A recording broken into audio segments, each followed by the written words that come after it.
Shalom Aleichem.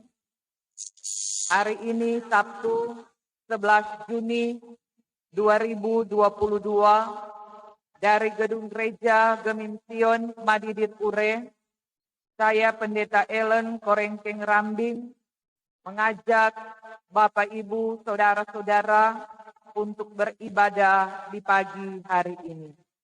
Kita lakukan bersama Kidung Jemaat nomor 18, Allah hadir bagi kita.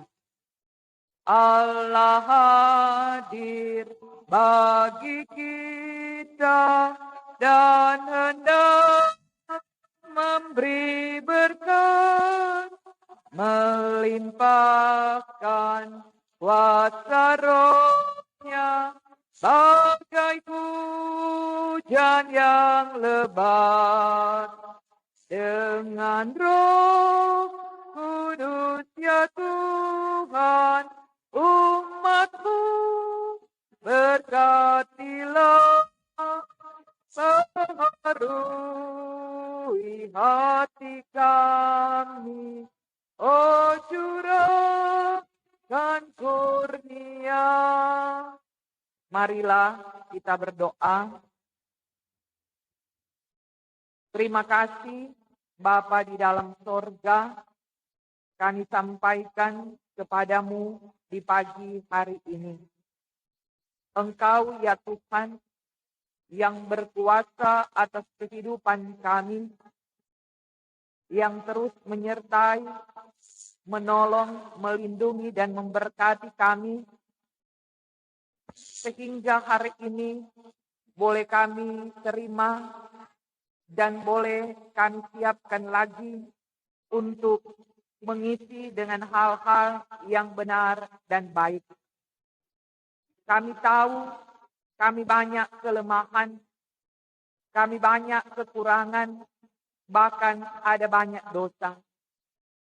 Sehingga kami tidak layak di hadapan-Mu.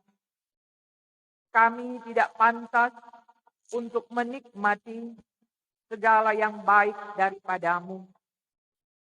Tapi kami datang kepadamu bermohon, kasihanilah kami ya Tuhan, ampunilah kami, supaya kami layak untuk menikmati terus kebaikan-Mu dalam hidup ini. Dalam pertolongan-Mu, kami dapat melakukan hal-hal yang benar. Melalui firman yang mau kami baca, kami renungkan dan kami lakukan setiap saat. Seperti pagi ini, kami pun hendak mengawali semua kehidupan dan tanggung jawab kami dengan belajar dari firman-Mu. Tolonglah dan berkatilah melalui hikmat-Mu, supaya apa yang disampaikan itu sesuai dengan maksud-Mu. Maka terpujilah Engkau ya Tuhan Allah, di dalam nama Yesus Kristus, firman kehidupan. Dan jadikanlah ibadah syukur pagi ini di dalam nama-Mu ya Tuhan Allah, yang adalah Bapa, Anak, dan Roh Kudus. Amin. Dengarkanlah firman Tuhan yang terdapat di dalam Matius pasal 10. Matius pasal 10 ayat 32 dan ayatnya yang ke-33. Matius pasal 10 ayat 32 dan ayat 33 yang berkata seperti ini.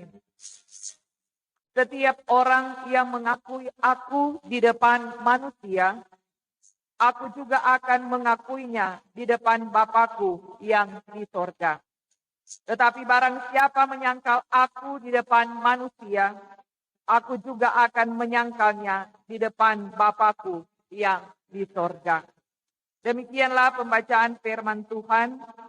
Yang disebut berbahagia adalah yang mendengarkan firman Tuhan dan yang mau melakukannya setiap saat.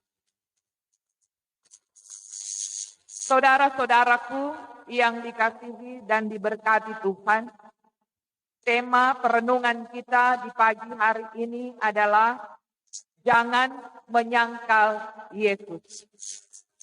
Saudara-saudaraku yang terkasih di dalam Yesus Kristus, ketika kita mendengar kata menyangkal Yesus, kita langsung teringat akan apa yang dilakukan oleh Petrus yang adalah murid Tuhan Yesus. Ia terkenal sebagai seorang yang pemberani, seorang yang tegas, seorang yang keras hati, tetapi pada saat kehidupannya terancam, dia menyangkal Yesus. Itulah kelemahannya yang dimiliki oleh Petrus. Tetapi yang hebat di sini adalah pada saat ia menyesal.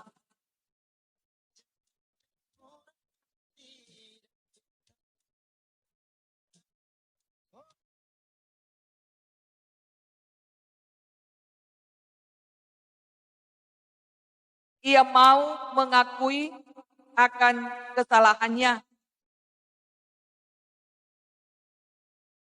Ia mau melakukan hal yang baik dan dia mau melakukan suatu dalam bentuk kesadarannya.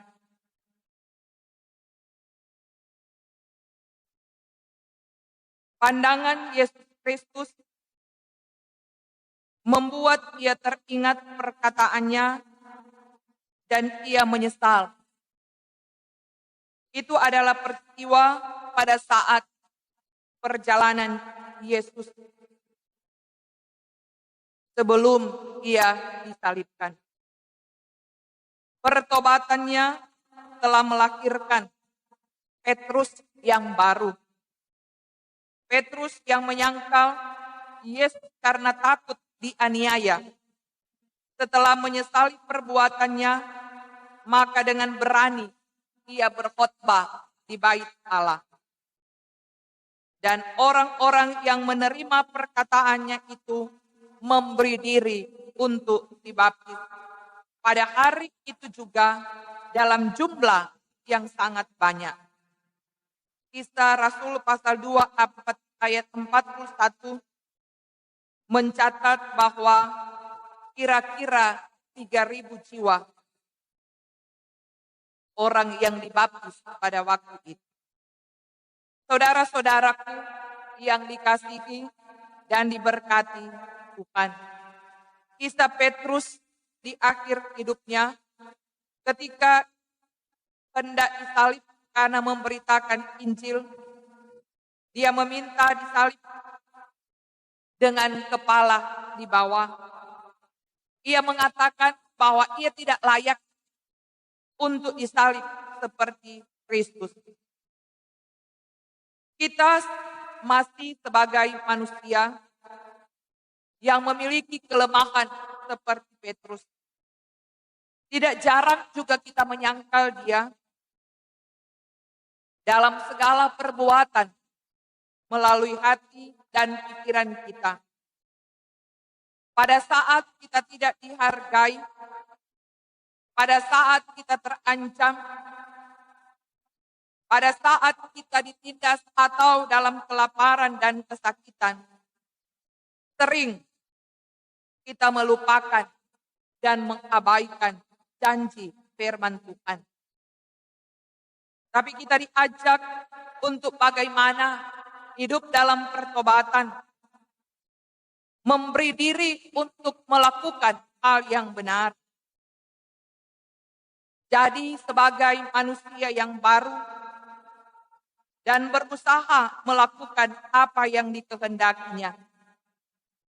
Sebab Allah menginginkan kehidupan umatnya kembali kepada Dia, melakukan kehendaknya, sambil berusaha membarui diri dengan memandang kepada salib Kristus dan berusaha untuk melihat bahwa mana Dia adalah Tuhan yang selalu memberi tempat dan yang terus memandang kepada kita untuk hidup memberitakan terus tentang kebenaran dan kehidupan yang akan diperoleh dan yang dapat dialami dari pengampunan dan anugerah dari Tuhan sendiri.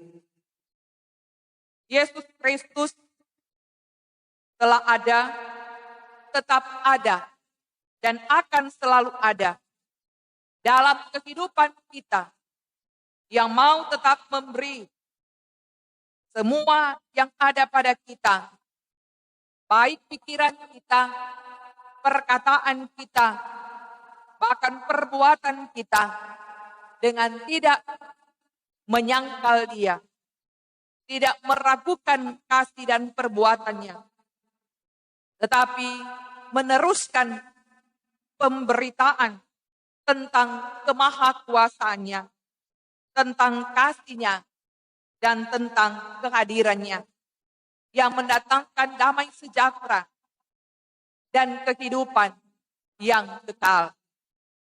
Siapapun yang mau hidup dan mengakui Dia sebagai Tuhan dan Allah, Ia akan beroleh kehidupan yang kekal dalam sorga yang Ia sediakan.